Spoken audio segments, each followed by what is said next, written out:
भगवंताने सुद्धा मला कळकळून मिठी मारली. भगवान बोलत होते, काय रे इतक्या वर्ष वाट बघत होतोस, इतक्या वर्षानंतर का बरं आलास तू?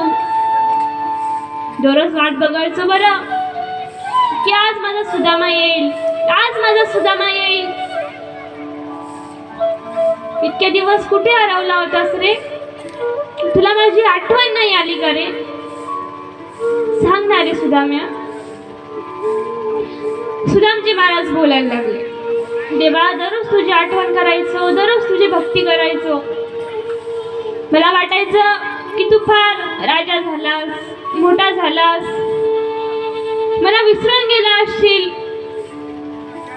मी जर गेलो तुझ्यापाशी, तुझं बोललास की मी तुला ओळखत नाही, तर माझ्या मनावर काय उतरलं असेल बरं? म्हणून मी कधी आलोच नाही. मला माहित नव्हतं की तू माझ्यावर एवढा प्रेम करतोस, माझ्यावर तुझं एवढं प्रेम आहे. एखाद्या व्यक्ती आपण त्याच्यावर फार प्रेम करतो आणि त्या व्यक्तीने सर्व लोकांमध्ये जावं आणि मोठ्याने बोलावं की तू माझा आहेस. आपण ज्या व्यक्तीवर प्रेम करतो ना, त्याने फक्त एकदा म्हणावं की तू फक्त माझा आहेस.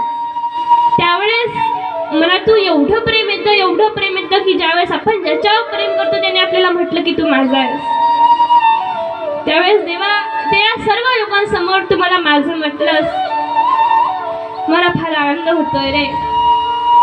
सुदामजी बोलताय, देवा इतके दिवस झाले वाट बघत होतो, आज बायको बोलली जा भेटून या, म्हणून आलो रे तुझ्यापाशी. इतक्या वर्ष झाले विसरून नाही गेलास तू मला, केवढं रे प्रेम करतोस माझ्यावर. दोघंही एकमेकांना कळकळून मिठी मारतायत.